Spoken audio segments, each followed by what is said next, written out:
Essa é a melhor parte, né? Aí a internet chegou no Brasil. Tipo, até então, gente, era tudo no papel. Tudo offline. Eu tinha fax. Mas abriu mão de toda uma estabilidade, Larguei né? tudo, a minha família ficou louca. Você é doida, você tem o melhor salário. Eu tinha dinheiro. Posso contar pro Rafa, que eu nem conheço? Pode, claro. Que controle é uma ilusão. Isso não existe, gente.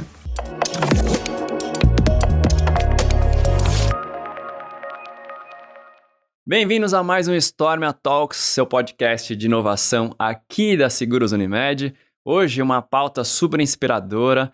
Quem tá aqui comigo? Thiago Fontinhas. Fala, galera, um prazer estar aqui com essa fera. Nossa, gente, esse episódio vai ser espetacular. Fábio Nogue, seja bem-vindo mais uma vez. Olá, Stormers, muito bom estar aqui com uma pessoa que a gente já queria trazer faz muito tempo. E com a gente, Rose Longo, a eterna aprendiz. É isso, Rose? Seja bem-vinda. Muito obrigada, gente. Foi um prazer estar aqui com vocês. Espero que vocês gostem dessas histórias. Então vamos lá, começando o nosso papo. O que mais me prendeu a atenção é o apetite por aprendizado. Eu acho que essa é a grande mensagem que a gente pode pegar daqui e aí daí partir para a nossa conversa hoje. Vai lá, Fontinhas, taca brava. Eu tive a oportunidade de ter aula, né, com a Rose na FIAP e me chamou a atenção, né, que eu vinha de uma formação, né, de especialização em Design Thinking, que era meu primeiro MBA, e eu comentei, né, com ela nos bastidores aí que, pô, a gente achava que o Design Thinking era uma coisa da galera jovem. Eu queria saber, como é que você chegou nesse mundo? Por que a Rose, pelo menos aqui entre nós, é tão conhecida, foi a professora de Design Thinking da FIAP? Pois é, né? Porque Design Thinking, antes de se chamar Design Thinking, se chamava Resolução Criativa de Desafios, que foi desenvolvido, foi uma metodologia criada pelos Sidney Barnes, Alex Osborne e Ruth Noller, que fundaram o Centro de Criatividade da Universidade de Buffalo, Nova York. E na década de 70 do século XX, eu já estava aqui,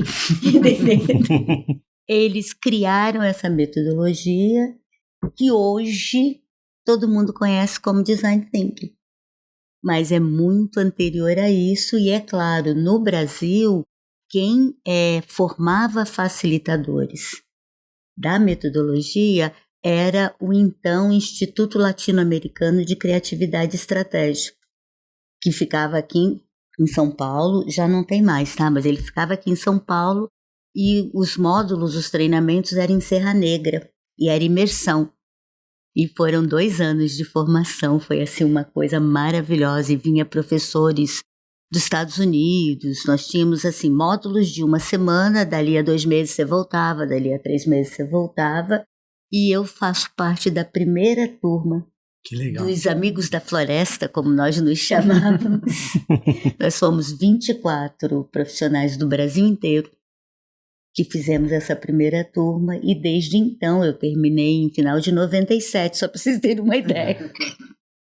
Eu sou facilitadora do que se chamava Resolução Criativa de Desafios e, óbvio... Que foi gourmetizado com o nome de Design Thinking. Aí, é claro, Tim Brown, IDEO, gourmetizaram o processo e chamam de Design Thinking.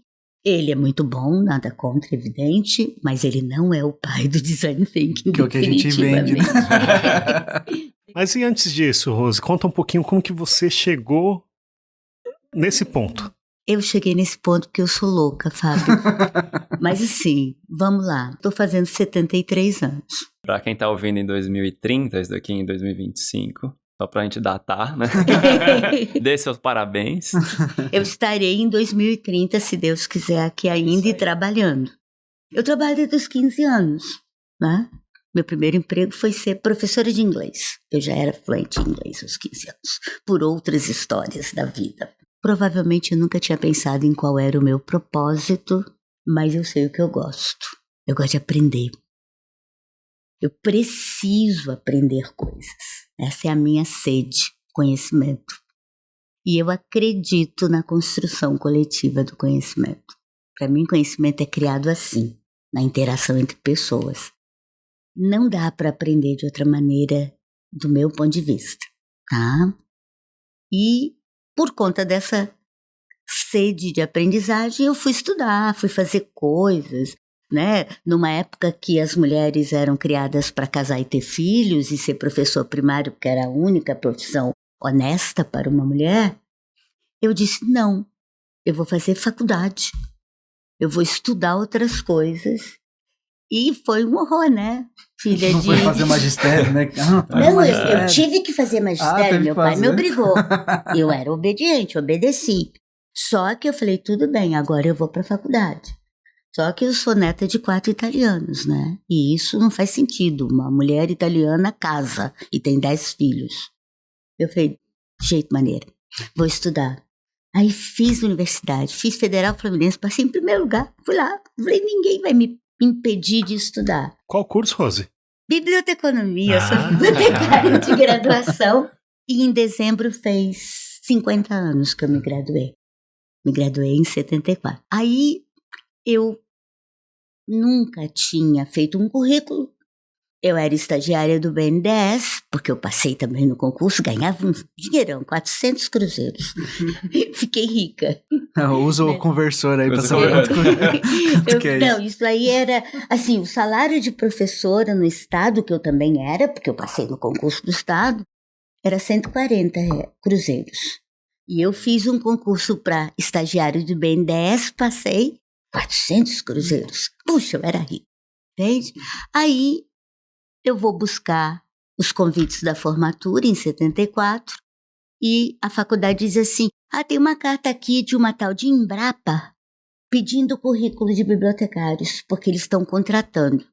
Falei, o que será que é essa Embrapa? É uma empresa aí de pesquisa agropecuária, tinha acabado de nascer Embrapa, tinha acabado de nascer. Aí eu cheguei no BNDES, cheguei para minha chefe, Dona Marilene, como é que se faz currículo? Eu nunca tinha feito. Aí ela me ensinou. Não tinha um Google, né? Não tinha Google, não chat tinha tinha. GPT pra fazer pra você. Não tinha celular, não tinha Google, não tinha internet, não tinha nada disso. Tinha máquina de escrever? Tinha, eu fiz datilografia. Que isso? Eu fiz datilografia. Aí ela me ensinou, eu fiz. Fui no correio, mandei pelo correio. Cheguei na minha casa, falei, mãe, escrevi para Brasília hoje. Ela, é. Ela me perguntou porque eu também não disse, né? Tudo bem. Aí passou, me formei, fui passar carnaval em Macaé, na praia. Quando eu voltei, na quarta-feira de cinzas, meu pai e minha mãe estavam assim, arrancando os cabelos, que eles tinham recebido um telegrama da Embrapa, dizendo que eu tinha sido selecionada para o curso de adestramento de bibliotecários. Adestramento, é que nem animal, adestramento.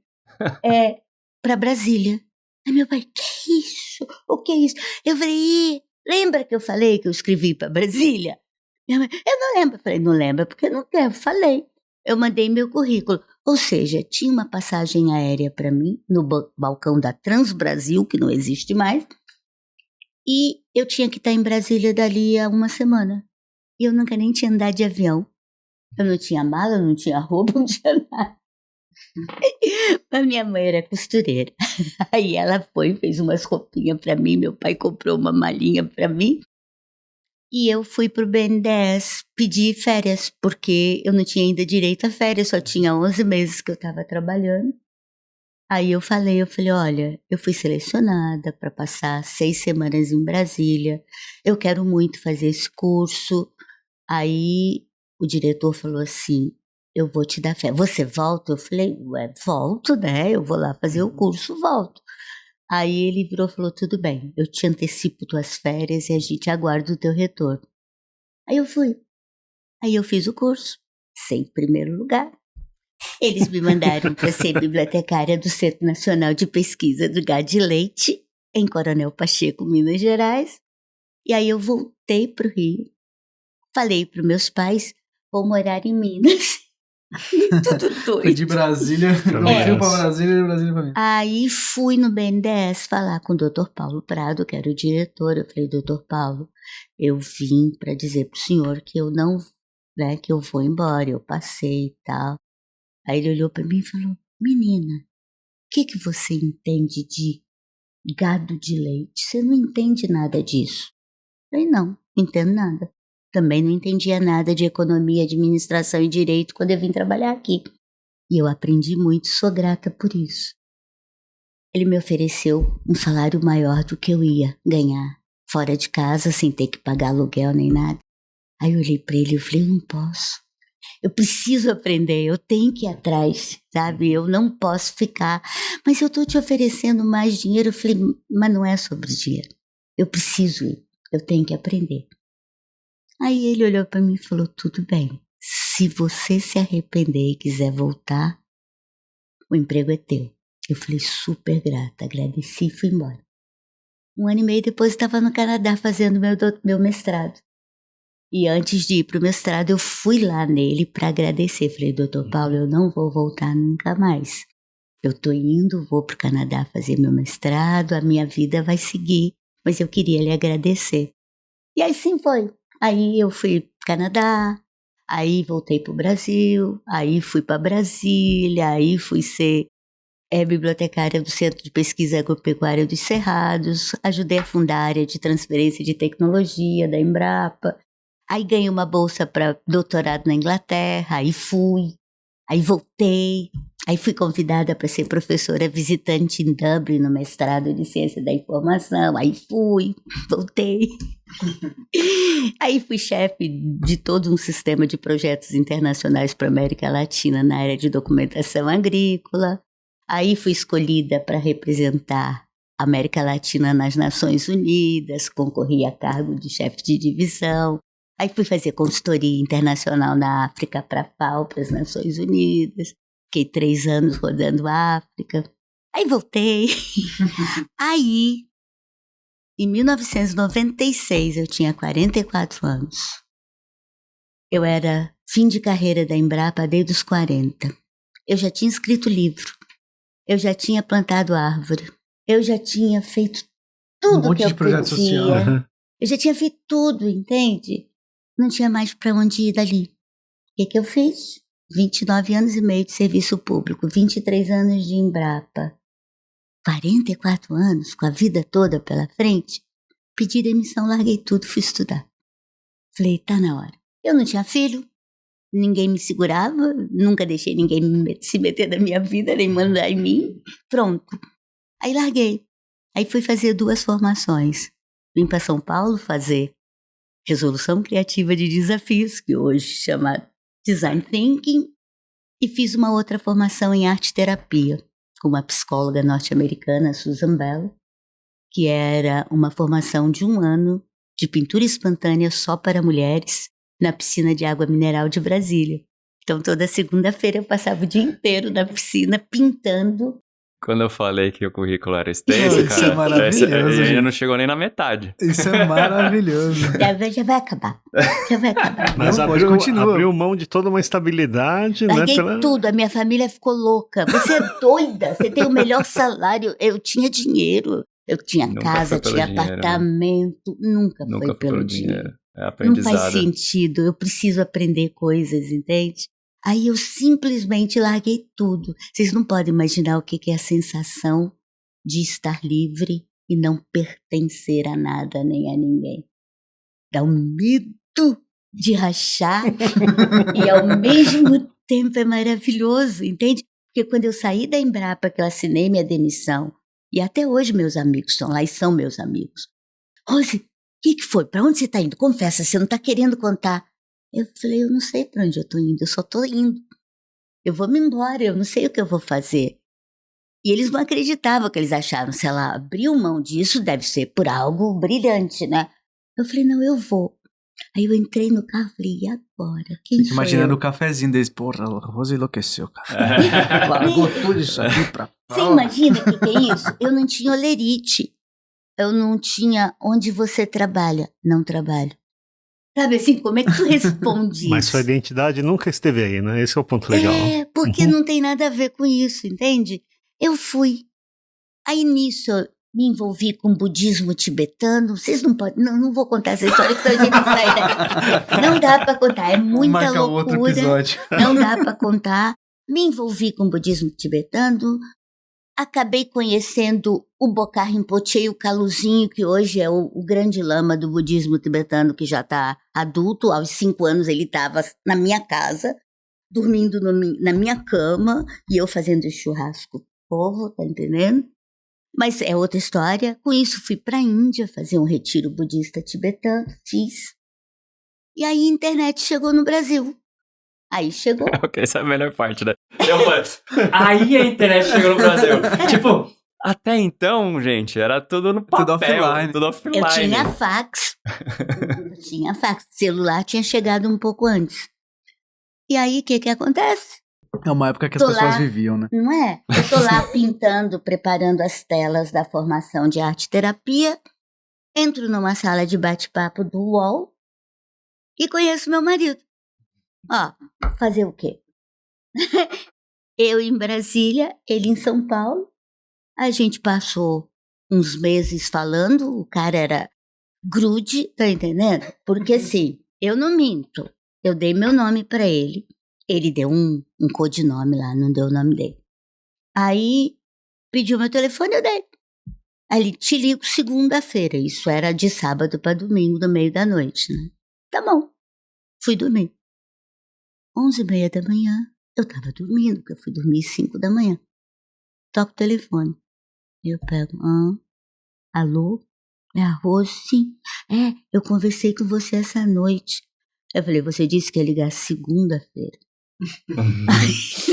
Eu só queria saber se você existe. Existo. Pum, bati o telefone na cara e fui dormir. Sensacional. Me poupa, né? Nunca mais parou de ligar. Todo dia, tá aí. Tô junto com ele conta aí, 1997 até agora, 28 anos. 28 anos. Percebe? Aí, grudou mesmo. Um ano depois, juntei papagaio, cachorro, meu carro, botei as coisas no caminhão e vim para São Paulo. Aí aqui começa outra história. Aí eu fui estudar gestão do conhecimento, da complexidade. Aí eu fui convidada para ir para a PUC de Campinas dar aula no mestrado. Aí eu resolvi trilhar outros rumos e aos 49 eu engravidei de gêmeos e fui mãe aos 50. Olha. Hoje meus filhos, o Lucas e o Bruno, têm 23 anos, fizeram semana passada, e eu faço 73 agora, porque eles nasceram prematuros. Ó, você viu, o Tim Brown gourmetizou a sua formação e a Cláudia Raia gourmetizou a engravidar depois dos 50. Só que ela foi depois de mim, eu fui você muito já antes era dela. muito antes, muito já tá à frente há muito mais tempo. Early adopter. Early adopter. Aí isso tudo foi acontecendo, entende? Aí eu continuo querendo aprender, não consigo imaginar a minha vida sem estar aprendendo alguma coisa. Eu continuo acreditando que o meu papel de educadora não é dar conteúdo para ninguém. Tá tudo na internet, tá tudo pronto. Então, eu acho que eu tô aqui para provocar reflexão, para ajudar as pessoas a pensarem. E com isso eu continuo estudando. O ano passado eu estava no Chile, fazendo todos os estudos da teoria AU e o primeiro módulo de liderança ecossistêmica com o Otto Scharmer, do MIT. E agora, daqui a 10 dias, estou indo para o México completar minha formação. Oh, que legal. Quem quer saber mais de teoria, tem um episódio que a gente gravou com a Mara, né? Deixar o link aqui na descrição para quem quiser saber mais de teoria AU. Até para a gente não repetir. Acho que dá pra gente mudar um pouquinho. Já tem outro episódio. Pontinhas. Você que é um designer thinker, teve aula com a Rose. Qual que foi a coisa que mais te marcou no que você teve com ela? Pra gente puxar daí e trazer pra gente. O primeiro ponto, né, foi essa desmistificação de que tudo começou em 97 lá com o Tim Brown, né? Que é datado o livro dele lá e que a história é muito mais longa do que a gente acha que é uma história recente, né? E eu acho que também não se apegar a ferramentas. Quando você vai fazer qualquer curso de mercado, eles trabalham o duplo diamante como se fosse algo linear. Então a gente aprende que não é linear, né? Acho que esse é um primeiro ponto, impossível ser linear. E que não se apega à ferramenta, inclusive dá até para criar a ferramenta. No meio do caminho é muito mais uma questão de pensamento do que... Eu acho que isso abriu os horizontes, assim, tanto que a gente, quando vai ensinar lá na Seguros Unimed, a gente fala assim, gente, eu tô ensinando só pra ser didático. A gente vai seguir uma linha. Tem um monte de ferramenta aqui que a gente coloca pra facilitar pra quem tá começando, mas isso aqui lá na frente vocês não vão mais precisar. A gente nem usa mais ferramenta, né? Hoje em dia é no fluxo mesmo, sai as coisas e vai muito bem. Acho que isso mudou minha forma de pensar. Eu entendia mais como um framework e comecei a ver como mais um modelo mental mesmo, sabe? E pra você, Nogue? Eu também fui aluno da Rose, né? Então. Eu acho que eu vou colocar 2 pontos que me marcaram. Tá? A primeira, na forma como ela faz as provocações e as reflexões, né? A Rose, ela instiga a gente a quebrar os limites, porque a gente tende a colocar os limites. Então a gente tenta pensar dentro de um critério de razoabilidade e tudo mais, que é o que na de realidade... negócio, né? A gente começa a colocar inviabiliza muita coisa. Não, de cara a gente fala, não, isso aqui não é possível, isso aqui não é viável. Não vou ganhar dinheiro. Então a gente começa, e a Rose ficava instigando lá todo o tempo, não, vai além, né? Então acho que esse foi um ponto muito legal, porque a gente tende a criar, e eu acho que esse é um ponto importante na liderança, né? E a gente como líder. Tantas vezes, e eu acho que a Rose trabalha nessa questão do conhecimento como aquisição coletiva, como trabalho coletivo, e a gente como líder, tantas vezes a gente limita, né? A gente poda. Não, por aqui, de começo a gente já fala, não, por aqui não dá. Eu sei, porque eu já vivi, né?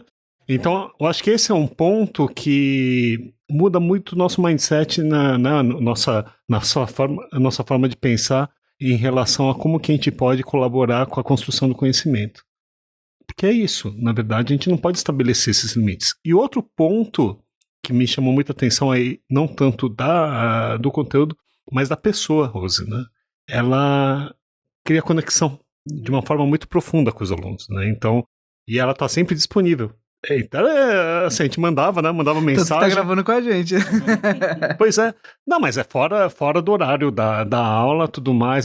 Rose, a gente não tá saindo do lugar aqui. O nosso grupo chegou a chamar, acho que umas 2 vezes, eu acho, né? E outra vez, quando a gente se encontrou lá na FIAP também, a gente não tá conseguindo sair do lugar aqui, você ajuda a gente. E ela disponível lá, fora do horário da aula dela, atendendo a gente, conversando, trocando, tendo prazer por isso, né? Então, eu acho que isso é uma coisa que mexe muito com a gente e inspira. Eu tento sempre trazer um ponto que ela fazia no meu grupo, né? Quando a gente ficava muito em dúvida e falava que queria uma resposta. Eu não sei, gente, penso. Não sei. Ué, o que vocês acham?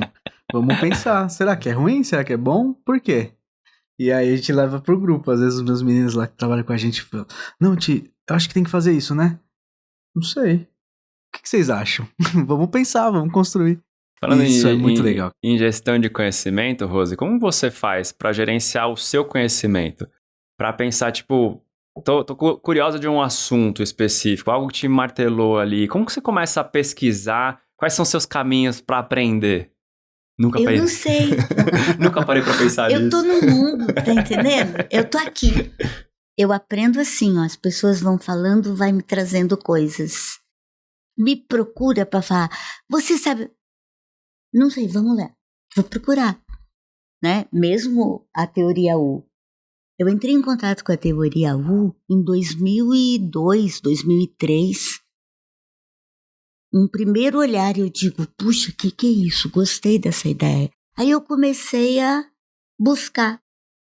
Quando eu cheguei na FIAP, a Mara nem trabalhava lá nem nada, ela chegou bem depois de mim. Aí um belo dia ela fala... eu vou gravar um vídeo para a FIAP lá no estúdio sobre a teoria U. Eu falei, eu adoro. Você conhece a teoria U? Eu falei, não conheço profundamente, mas me interessa há muito tempo, né?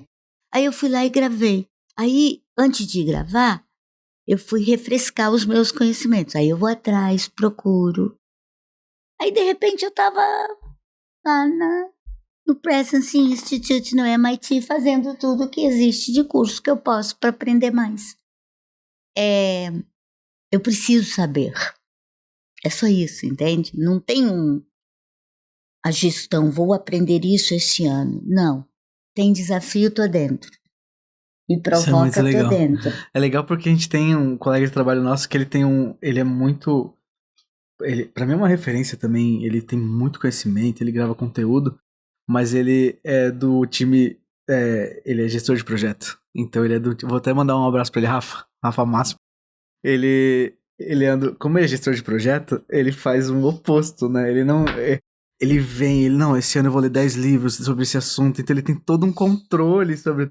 E é legal os estilos, né? O conhecimento pode não ser linear, eu sou muito do time da Rose. Às vezes eu falo, contar cara... pro Rafa, que eu nem conheço? Pode, claro. Que controle é uma ilusão.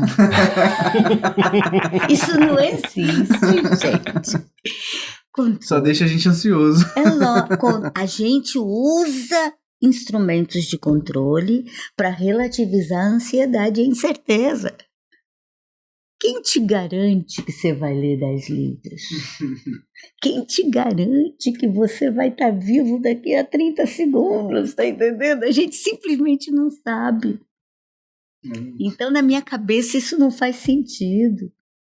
Né? E de verdade, assim, Eu acho até o contrário, porque se o cara coloca uma meta dessa de 10 livros, e eu falo por experiência própria, eu comecei com a ideia de meditar todo dia. E aí você gamifica o negócio. E se é competitivo, você vai acabar lendo os 10 livros, você nem vai aprender nada com esses 10 livros. Vira uma meta vazia. Então tem que tomar cuidado com isso. Eu criei dessa com meditação, eu fiquei 180 dias meditando. Os primeiros 30, eu tava super engajado. O resto, eu só queria cumprir a meta. Não tava meditando direito, né? Então, assim, tem que tomar cuidado com isso também, do que aquilo tá te dando de resultado. Por isso que tem que confiar no processo.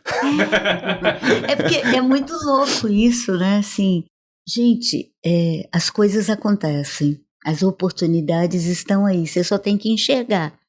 E muitas vezes a gente está tão preocupado com um determinado foco que você não vê o que está no seu entorno. A gente se preocupa demais, esquece de enxergar, esquece de ouvir. Esse é outro ponto que me chama muita atenção na sua aula, né? A gente, por muitas vezes, você vai ficar focado no final. E aí tem muita gente que fala, não, foca no problema. Não, mas foca na jornada. E o caminho. O caminho é mais importante do que chegar lá, chegar lá. Você percebe? Porque eu vou mudar de ideia. Todos nós vamos e tudo bem. Agora, você dorme em paz com a sua escolha de hoje? Legal, pronto. Já acordou amanhã? Eu não conheço ninguém que tenha acordado amanhã. Durma com esse barulho. Durma com esse barulho. Porque quando você acordar amanhã, que dia vai ser? Hoje. Você só vive o dia de hoje. Né? Então é disso, entende? Então eu sou muito assim. O dia que a Mara propôs, vamos montar um hub para estudar teoria U, hub, o que é um hub para estudar teoria U? Aí ela, senta você, o Igor, que eu tô indo pro México. Ela tá indo pro... Aí sentou eu e o Igor, olhamos um pra cara do outro. E agora, como é que a gente monta um hub? Aí a gente começou a rir. Não sei, vamos aprender. Pô, sabe o que gerou? O nosso 2 anos de estudo, que nós passamos a estudar toda segunda-feira à tarde, a gente se reunia presencialmente para aplicar ferramentas e práticas para entender, para conhecer. O Impact Lab da FIAP foi o protótipo que nós construímos nesses estudos. E eu fui entrevistar o Genari, que é o CEO da FIAP, e ele ficou apaixonado pela ideia e virou, me traz um bom projeto que eu banco. Eu falei, não promete, cara, tu não me promete. Falou comigo, vai ter que cumprir, porque eu vou trazer um bom projeto. E aí nós voltamos, fizemos o projeto, setembro inaugurou o FIAP Impact Lab. Somos os 3 coordenadores de ESG, cada um de nós responde por projetos dentro do Lab, e é para gerar impacto social através de soluções de inovação com o uso de tecnologia. Mas é para resolver desafios reais da sociedade. Não é para fazer perfumaria, tá entendendo? Fale mais aí, Rose. Como que funciona o Impact Lab? Como que o pessoal pode participar? É muito louco, né? Porque ele saiu dessa ideia, dessa construção de nós entendermos qual era o nosso propósito, né? Transformar a vida das pessoas através da educação e da tecnologia. Como? Criando soluções de inovação para resolver os problemas sociais do entorno.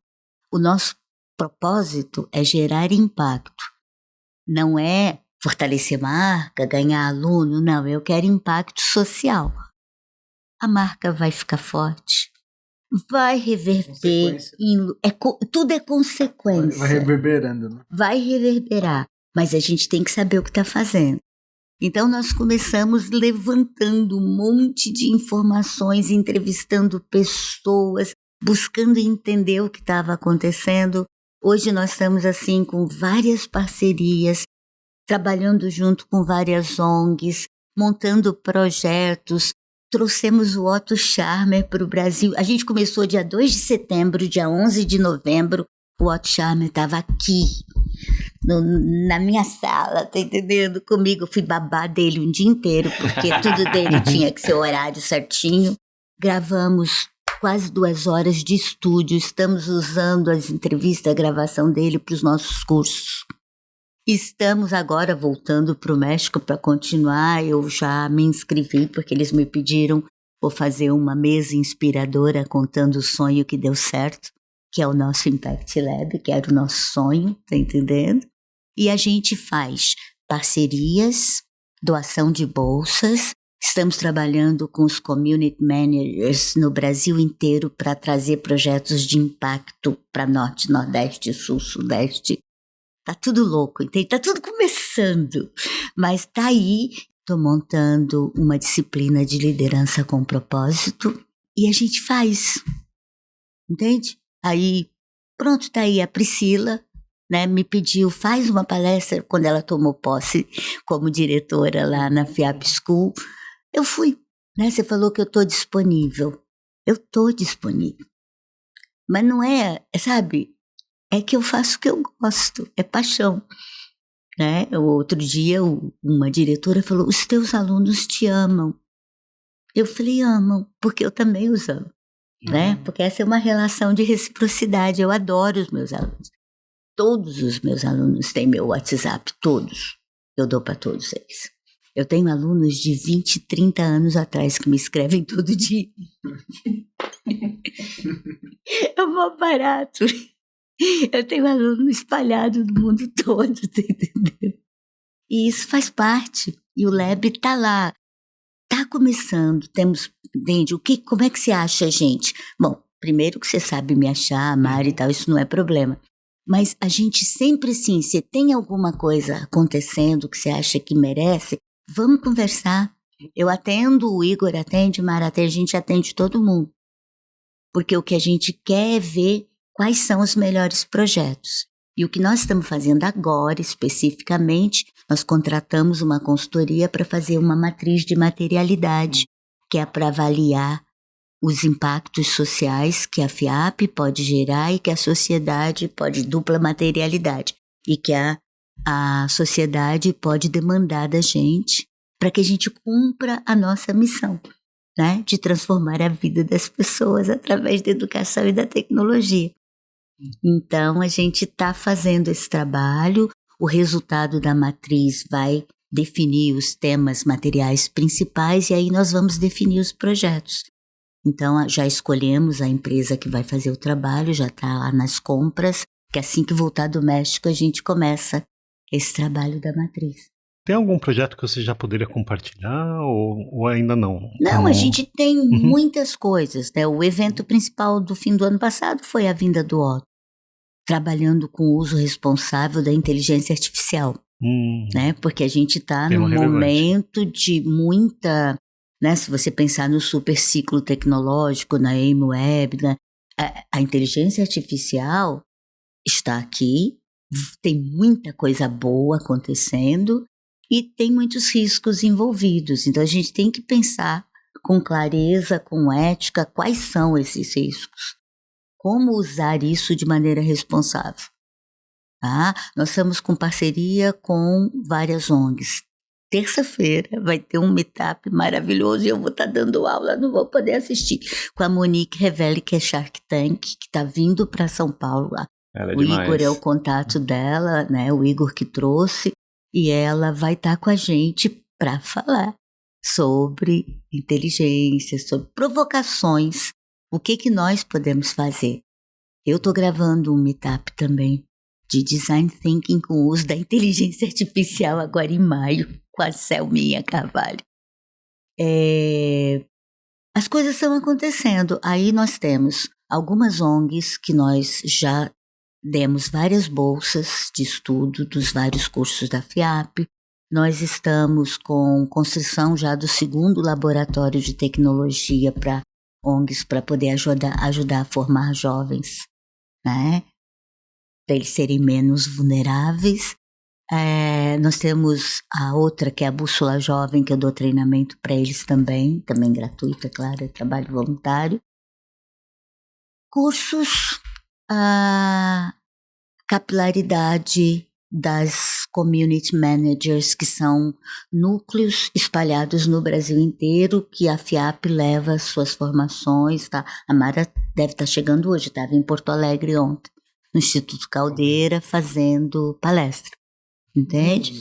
A gente faz um monte de coisa, mas tem muito mais para fazer ainda. E eu queria te perguntar, assim, a gente, como uma empresa grande, uma grande seguradora, se eu quiser fazer um projeto com vocês, qual que é um caminho que uma empresa que quer entrar nesse mundo, que quer ter um impacto, faz para chegar até vocês e... Marca uma hora, vamos conversar e vamos traçar quais são os passos. Claro. É claro que a matriz de materialidade, ela vai determinar alguns temas estratégicos primeiro. E aí a gente vê quais são os caminhos de uma parceria. Então vou botar o LinkedIn para quem quiser te procurar, né, para conversar, né? E a gente vai consertar com certeza. Deixa eu voltar do México primeiro. Eu tô sem tempo nenhum essa semana. Eu tenho que criar mais... Tem o Igão lá também. Não, o Igor, de boa. A gente tem interesse em fazer parcerias, sim. Tem o lance do B2B na FIAP também, que também é um caminho, tá? E aí é com o Gui Pereira, mas o Gui traz pra gente também. E conversar com a gente e a gente vê qual é o melhor caminho e correr atrás. Show de bola. Ô, Rose, quando a gente fala do profissional do futuro, inovação, a gente falando de inteligência artificial, fala da AGI, né, que é a inteligência artificial geral, que se você parar para pensar, parece um grande deus, né? Porque aquela dali é a super inteligência, computação quântica, a gente vai ter um deus soberano computacional que tem toda a informação do mundo e consegue fazer tudo. A pessoa fica muito ansiosa quando lê umas matérias dessa, né? Como uma FOMO. Exato, é só, cara, eu não tô fazendo inteligência artificial, só tô usando. Eu não tô fazendo computação quântica, só tô vendo matéria. Como que eu me preparo para isso? Eu tô sendo bombardeado todo momento, em todas as notícias que vêm, é só sobre isso. Como que eu, profissional, penso na minha carreira pro futuro? Como que eu me preparo disso? Ai, que delícia, né? Olha só. Fórum Econômico Mundial, agora em janeiro, o último relatório deles saiu, mostrando as competências para 2027. Antigamente era de 5 em 5 anos, não dá mais. Todo ano tem que sair né? Para mudar. O que está acontecendo? O que eu falei ainda há pouco é fato. Você não sabe o que vai acontecer amanhã. Ponto. A única chance que você tem de se preparar é lembrar disso, porque conhecimento se torna obsoleto praticamente na hora que ele está sendo criado. Você pensa uma coisa linda aqui, alguém do outro lado do planeta, em 1 minuto, 1 segundo, pensa outra e suplanta a sua. O mundo é imprevisível. Nós vivemos um contexto de complexidade, de imprevisibilidade, que ninguém vai poder evitar. O que eu faço? Aprendo. Não é brincadeira a expressão lifelong learning. Tá? Não é piadinha, não é modismo. A única chance que eu tenho de me preparar é lembrar que eu sou imperfeita. Pelo amor de Deus, irmão mais velho de Deus ninguém vai ser. Que talvez fosse perfeito, mas ninguém tem essa chance. Então, nós não somos perfeitos. Nós não vamos aprender tudo que existe para ser aprendido. Nós vamos fazer escolhas e nós vamos lembrar que todo dia o paradigma pode mudar e currículo tem prazo de validade, que está publicado no meu, que é lindo, pode ter vencido hoje, enquanto eu estou aqui conversando com você. E aí eu tenho que aprender coisa nova. A gente tem que ter essa consciência. Quais são as soft skills que eu preciso para lidar com essa angústia? Que é real. Ansiedade e incerteza são doenças do século XXI. Pensamento crítico, criatividade, pensamento analítico, inteligência emocional. Essa é uma que peca muito, né? Que a ansiedade e a inteligência emocional, elas brigam muito uma com a outra, né? Não, elas não brigam. Se a gente souber que para ter inteligência emocional, você tem que ter escutativa e empatia.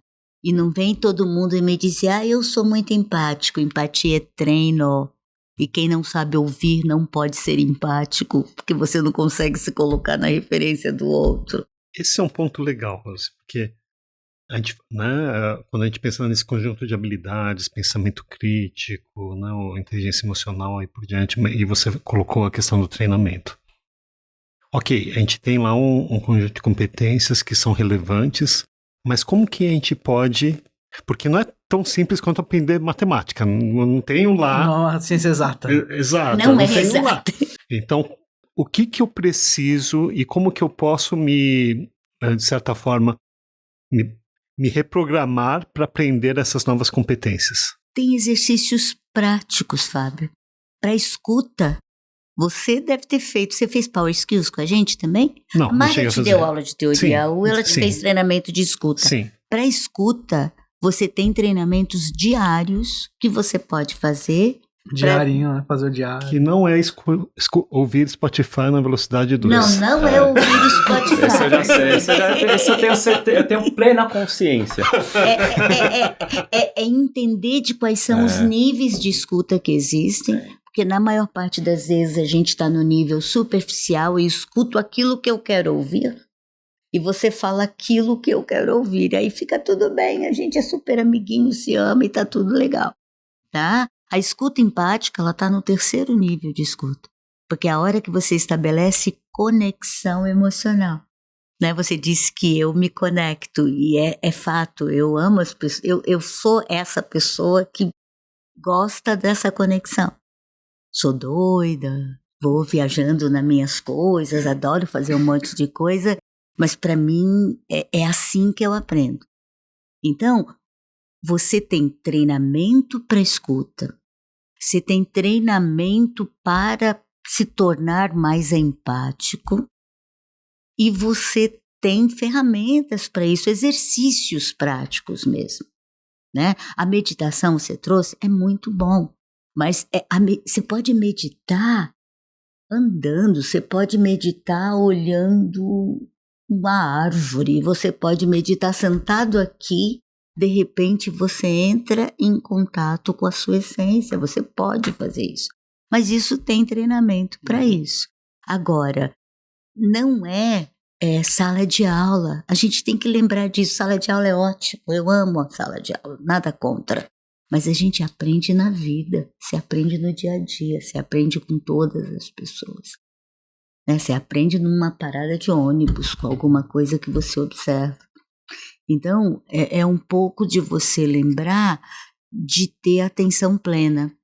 Né? Ainda há pouco você falou como eu mexia com as pessoas, tiro da zona de conforto. Por quê? Porque se a gente olhar do ponto de vista do processo criativo, e criatividade é competência que tem que ser desenvolvida agora, rápido. Tá? Você tem 2 frases que determinam mente aberta. Por que não? E ainda não. Né? Eu posso ainda não dominar todas essas técnicas, mas isso não impede que eu aprenda. Eu só tenho que lembrar que eu não sou perfeita, porque se eu me achar perfeita, eu não aprendo nada. Então, tem formas, é mais difícil desenvolver soft skills, mas tem ferramenta para isso. E principalmente parte de você estar aberto a ouvir. Né? Se você manter sua mente aberta, por que tem tanta inovação? Porque tem pessoas que acreditam que neste mundo nada é impossível. E se você acredita que nada é impossível, significa que tudo é possível. Essas são as dicas que eu dou para ampliar a percepção. Se amplia a sua visão periférica. Por que design thinking não tem que ser só um framework ou só uma metodologia e é uma abordagem do pensar? Porque design thinking, ele vem como um passo a passo, tem etapas, mas principalmente você tem que aprender a olhar para além da sua única referência. É lembrar que o seu ponto de vista é só a vista de um ponto. E eu preciso de tantos pontos de vista quantos possíveis. E é por isso que quando você diz que a liderança limita, é porque ela acha que é papel dela dar o limite para que os outros criem. Desculpa, então não vai criar. E qual que é o papel da liderança hoje? O papel da liderança é empoderar pessoas, é desenvolver autonomia, é mediar o processo de aprendizagem do seu liderado, é criar um clima de confiança, é ser honesto e transparente, é admitir que não é perfeito, que não é super-herói, que não sabe tudo, é estar presente nos relacionamentos, é ter um diálogo franco e aberto. É mais? É isso, liderança que se preste não é aquela dos 7 hábitos dos líderes eficazes, das diferenças entre chefe e líder. Isso é balela. Isso é bobagem. Isso é a maior bobagem que eu já vi na minha vida. Se é líder, você desenvolve pessoas. Não é fácil. Eu dou aula de competências de liderança na FIAP também, eu dou aula de tudo, na realidade. Então, eu digo para eles, eu falei, gente, me poupa. Ah, mas é muito difícil lidar com gente. Eu falei, quem quis ser líder foi você, não fui eu não, cara. Você acha que é fácil? Olha, bolas, quem disse que ia ser fácil? Mas tem uma tal de carreira Y aí que você pode ser só especialista. Exatamente. Eu falo, você não quer ser líder? Vai seguir carreira Y, vai ganhar bem sendo excelente técnico e tá tudo bem. Agora, se você quer ser líder, você aprende que é do domínio do humano a complexidade. Máquina não é complexa. Pode ser complicada, mas complexa não é. Complexos somos nós, que não agimos e reagimos da mesma maneira todos os dias. Como é que você lida com o seu time? Cada dia vai ser um cenário diferente. Você vai ser diferente. Por que você acha que você tem que ser super poderoso? Você não é. Nem eles são. Mas juntos a gente chega a algum lugar. Agora, o quanto eu estou à vontade de admitir que eu não sei tudo. Um bom líder pode dizer isso. Eu não sei. Vamos aprender junto. É só isso, vamos aprender junto. Mas se você pavimentar um clima de confiança com o seu time, você vai lá, sabe, em alturas inimagináveis. E não é deixar de ter resultado, porque parece assim, isso é utopia, é deixar a gente feliz. Não, empresa tem que ter resultado sim, empresa quer ter lucro, empresa quer ter isso tudo e tá certo.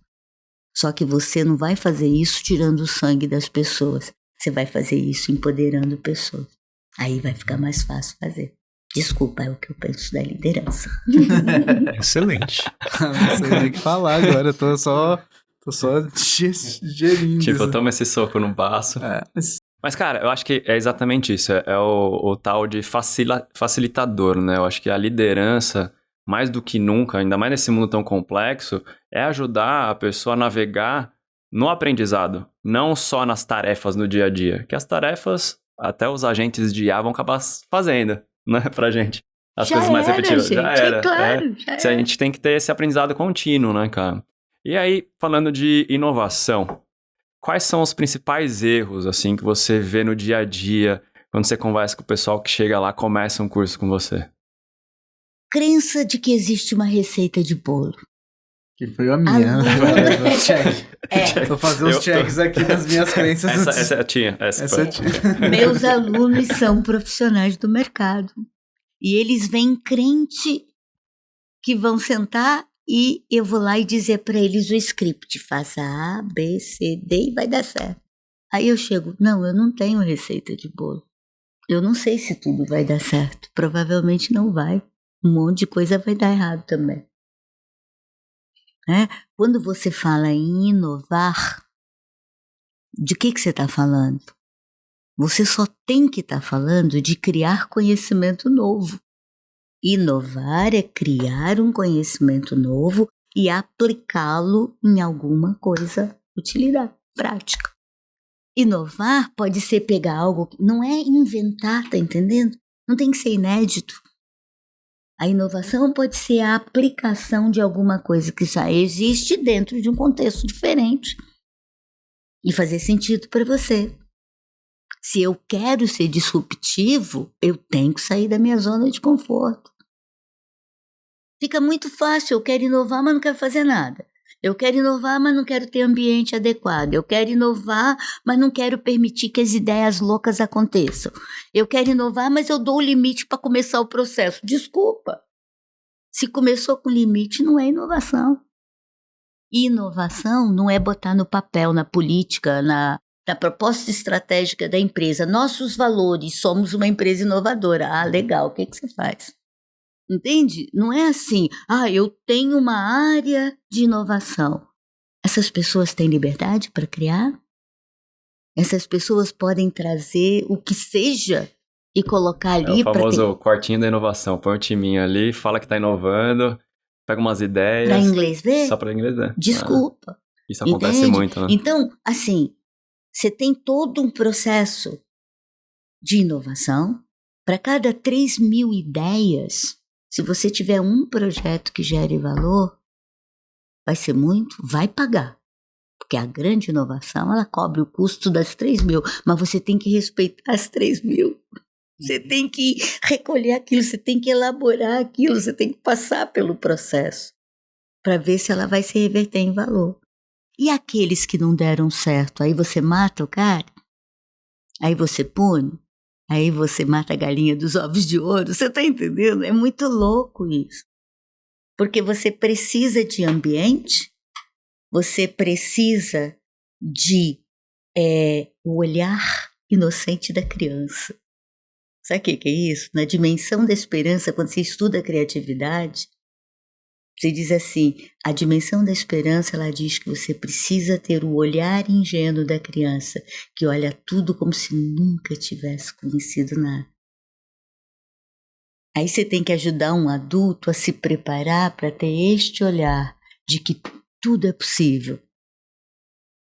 Mas se ele entra, e a maioria dos meus alunos entram, e é verdade que eu os provoco a sair dessa zona de conforto, porque eles entram...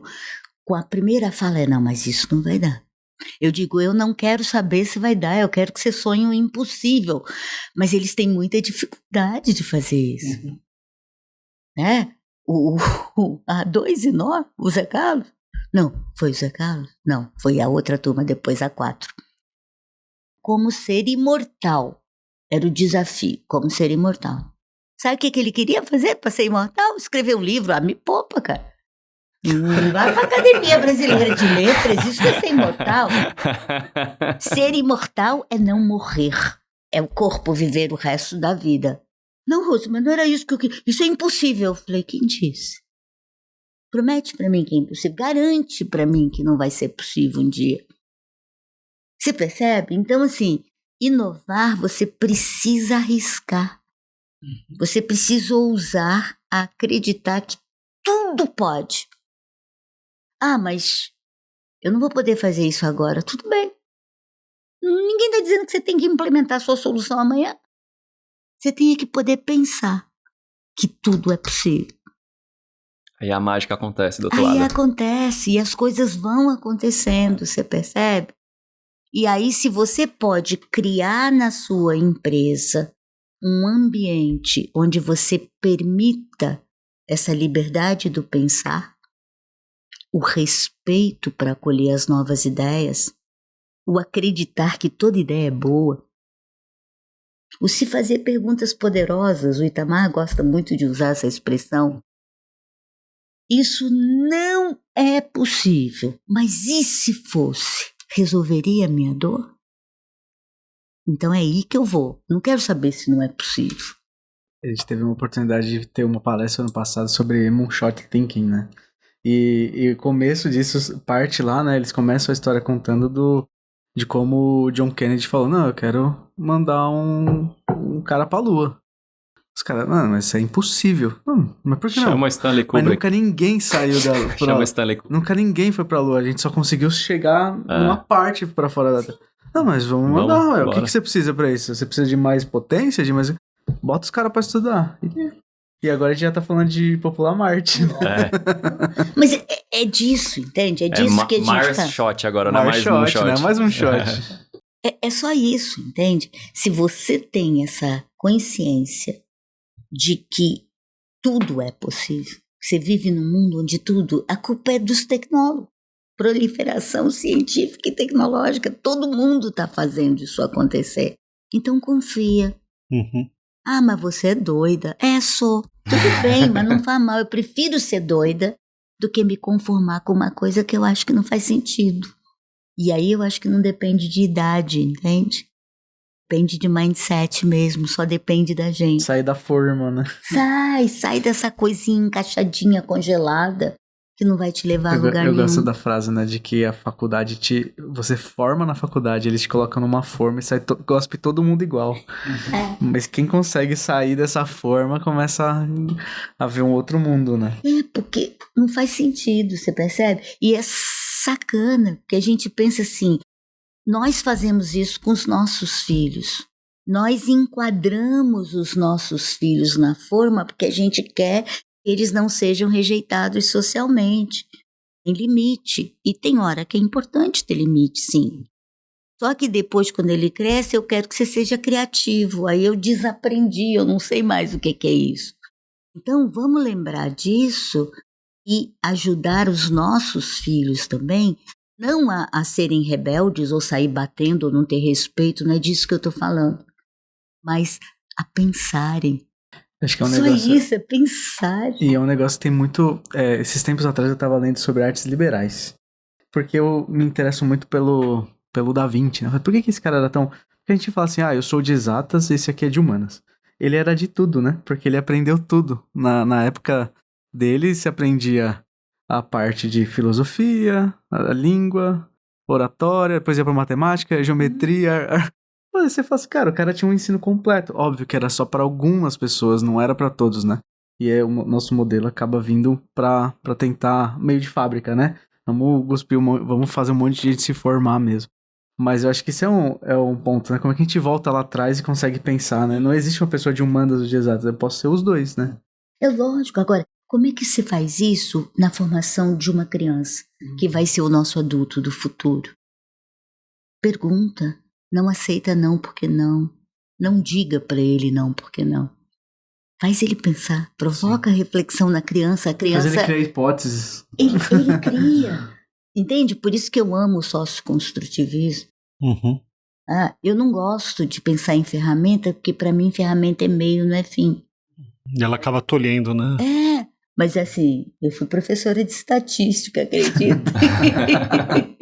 Lá na Irlanda, tem aula de estatística. Entende? Eu sou boa em matemática, mas eu acho que isso é meio, entende? E o que eu acho é que a gente só vai criar o novo, a gente só vai se permitir sonhar o novo se a gente tiver essa capacidade de enxergar o mundo, de ampliar sua percepção, sua visão periférica, de confiar nas outras pessoas, de co-criar. Não é eu crio e você valida, entende? É criar junto. Então, para mim, assim, cocriação, colaboração, comunicação, conhecimento e criatividade são as moedas do século XXI. Pega essas palavras e vai. Como referência aí de gestão de conhecimento, Rose, pensando assim, eu acho que o conceito de gestão de conhecimento para uma empresa deve ter mudado drasticamente, né? Porque antes era o negócio da patente, da informação, tem que segurar a informação e por diante. Já é. Hoje, já quebrou tudo isso aí. O que é fazer a gestão de conhecimento de uma empresa hoje? Você tem os dois lados ainda, você tem a documentação do conhecimento criado, a organização e a sistematização desse conhecimento.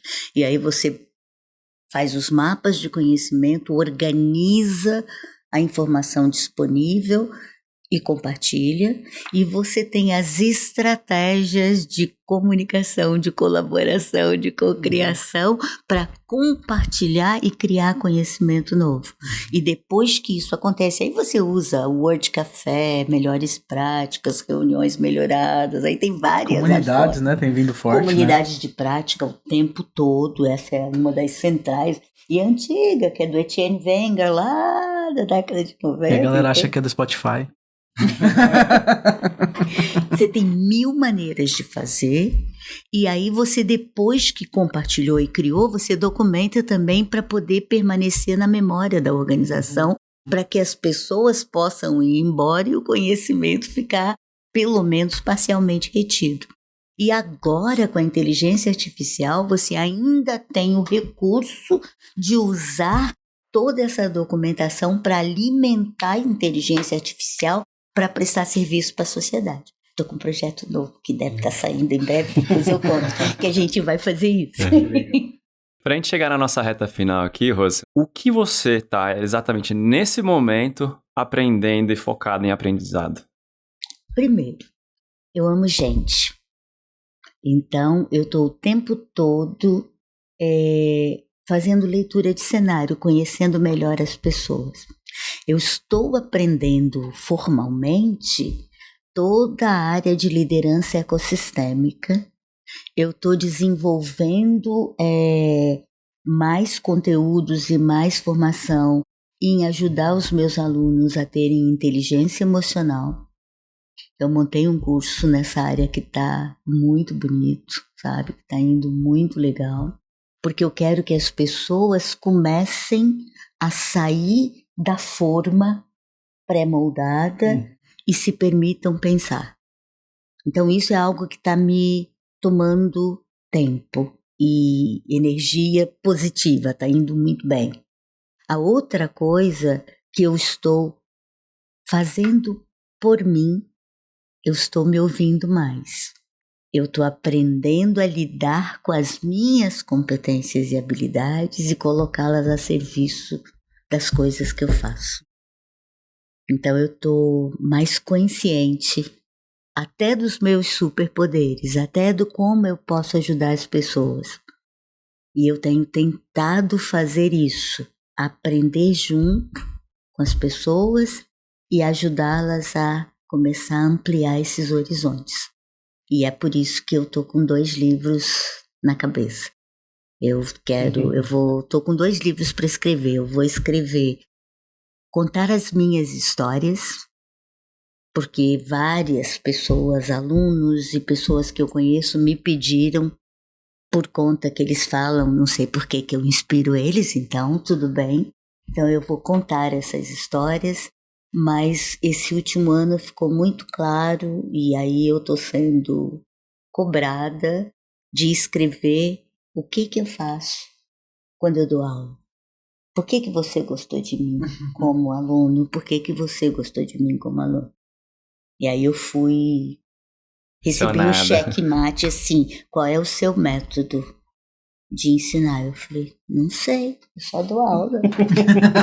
Eu só gosto do que eu faço, entende? Mas aí eu tô descobrindo coisas. Trazer para consciência isso aí, né? Eu tô trazendo para consciência, está sendo muito interessante. Eu tô descobrindo e aprendendo com várias pessoas, com os meus alunos, com os meus colegas, com as ONGs, com todo mundo. E eu estou conseguindo aprender até comigo mesmo, tá engraçado isso, né? Então é isso, eu estou focada agora em aumentar o meu conhecimento e continuar aprendendo, porque é isso que me faz viva, e tentar ver se eu consigo deixar um legado, sabe? Porque eu tenho consciência que eu tenho 73 anos. Eu tinha projetado de repente, aos 80 eu parar. Já mudei de ideia, não vai dar mais. Então, aos 80 eu acho que eu vou começar a desacelerar um pouco. Mas eu só vou parar quando eu morrer. Isso já fazei em casa, ninguém tem expectativa de que eu vou ficar parada. Então tá tudo bem, já tá todo mundo sabendo. Tá todo mundo negociado. Já enquadrei tudo, ó. Não me peçam pra parar. Mas eu queria deixar alguma coisa aqui, porque na hora que eu morrer, quem é que vai falar? Não vai ser eu, né? Porque eu não vou estar aqui. Então eu quero deixar escrito, eu quero deixar histórias. Deixar um legado. Eu quero. Que legal. Eu acho que é isso que eu quero. Eu quero que as pessoas saibam que é possível fazer as coisas. Que não importa que você é velho, se você é novo, que não tem nada a ver com etarismo. Existe, é preconceito. Eu sofro. Mas não me incomoda. Eu tô viva, a minha cabeça tá boa, o resto pode estar uma porcaria, mas a cabeça funciona perfeitamente. E eu faço questão de deixar para que as pessoas saibam que é possível. É possível ser mãe aos 50, é possível ser jovem aos 73. Fazer uma transição depois de uma carreira. É possível transicionar a carreira o tempo todo. Eu tô aqui aprendendo coisa nova, gente. Eu só tô com 73. Tá? Eu ia te pedir justamente isso, tá, Rose? Porque eu também converso com muitas pessoas, né? E algumas pessoas que já estão aí na faixa dos 40, 50 e pouco, e falam assim, já tá tarde para mudar de carreira, para dar uma pivotada. Qual que é a mensagem que você dá para eles? Você tá viva? Vai atrás. Não existe idade para um desafio. Não existe idade para recomeçar. Você recomeça todos os dias. Aliás, é o título do meu livro, tá? A vida começa todos os dias. É isso que eu acredito. Você pode mudar o tempo que você quiser, a hora que você quiser, o dia que você quiser. Corre atrás do teu sonho. Porque senão você vai ser infeliz, porque você não vai saber se teria dado certo ou não. E pode dar errado. E aí você pega outro sonho. Não é tudo que dá certo. Não faz sentido achar que tá velho. Porque ninguém tá velho. A gente só tá aqui há mais tempo. E isso é a nossa grande vantagem competitiva, percebe? Eu posso falar o que eu penso, porque eu tenho uma bagagem grandinha que eu carrego comigo. Porque eu construí repertório. Então eu já não tenho mais medo de dizer o que eu penso. Eu sou essa pessoa. Brincalhona, muito direta. Qualquer um, e eu tô, por conta do tipo de consultoria que eu faço, que é de alto nível estratégico, eu converso com os tops de cada empresa, entende? E eu não tenho nenhum problema quando eles me perguntam, mas isso assim, assim, eu falei, quer o politicamente correto ou você quer de verdade o que eu penso a respeito? Não, eu quero que você pense, tá aqui. Preto no branco. É preto no... Eu não preciso mais ter dedos e eu não sou grosseira, você me conhece. Eu sou bastante educada, eu vou falar com muito cuidado. O que precisa ser dito. Mas precisa ser dito, eu preciso dizer. E eu não sei fazer de outra maneira. Então isso eu acho que é importante dizer para as pessoas que elas podem aprender sempre, mudar o tempo que quiserem. Porque se é para ser feliz, corre atrás. Não faz sentido vir aqui nesse mundo para ter sucesso. Você tem que vir aqui para ser feliz, sucesso é consequência. Entendeu? É diferente, é outro olhar. Não é, eu quero ser bem-sucedido, eu quero ser rico. Eu não quero ser rica, eu quero fazer o que eu acho que faz bem para mim e para as pessoas que estão do meu lado. E em alguns momentos eu sou mais rica, em outros eu sou mais pobre, mas tudo bem, não é por aí. Não é sobre isso, entende? Então eu acho que todo mundo tem que tentar. E todo mundo tem que ter coragem para arriscar.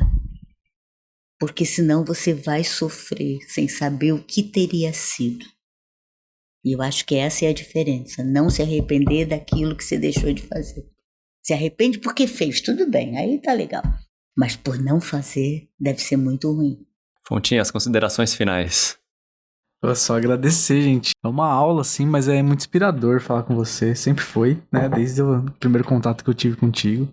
A gente faz... Desde que eu entrei no Storm, a gente... Que foi a primeira ação do Storm, né? Nesse reposicionamento com o Nog, foi a criação do podcast. E você tá na nossa lista lá desde na primeira planilha. A gente precisa falar com a Rose. E aí a gente conseguiu chegar hoje. Então, só agradecer mesmo. Foi muito, muito legal. E muito inspirador, você é uma pessoa maravilhosa, obrigado. Nogue, considerações? Muita gratidão, e eu não tenho dúvida, assim, de que realmente um dos motivos, né, de você criar tanto impacto é porque você tem essa conexão profunda mesmo, e aquilo, né, você ama os alunos, então todos amam você.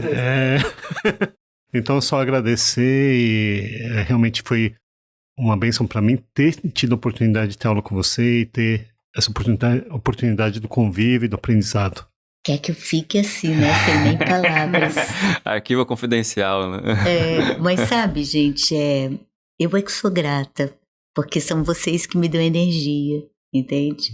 Eu acho que é uma troca incrível.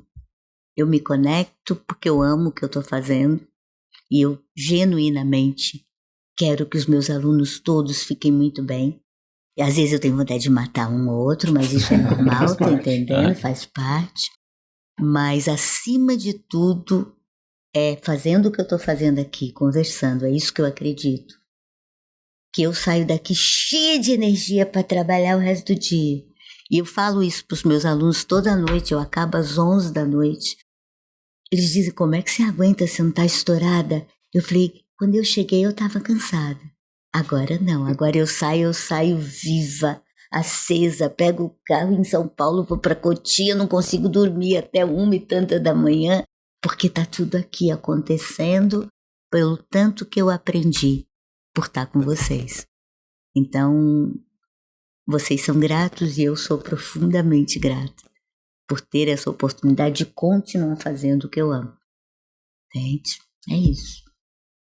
Obrigado mais uma vez, Rose, pela sua presença aqui. Gente, essa roda de hoje foi totalmente inspiradora. Se você não se inspirou, volta pro início desse episódio, ouça mais uma vez, porque se não te impactou, você não tem coração, cara. não está escutando direito. E para você que gosta do Storma, deixa seu like, seu comentário, compartilha com seus amigos para serem impactados também com essa mensagem aqui, e até a próxima.